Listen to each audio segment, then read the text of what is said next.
Nagbigay ng inspirasyon na mensahe si Kim Chiu sa isang episode ng It's Showtime habang nakikipagkwentuhan kay Vice Ganda.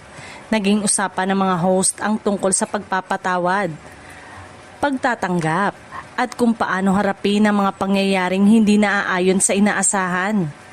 Naitanong ni Vice kay Kim kung paano ito napapatawad. Bilang tugon, ibinahagi ni Kim ang kanyang pananaw sa buhay at sinasabing, "Gano'n naman talaga, nasa iyo naman yon. Tanggapin mo na, may ibang pangako na napapako talaga." Dagdag pa ng aktres, "But it's for you to find out. Life goes on. Everything happens for a reason. Accept defeat."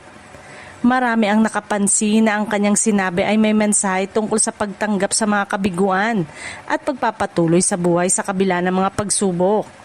Gayunpaman, sa pagbigkas ni Kim ng salitang defeat, tila naging defeat ang kanyang pronunciation.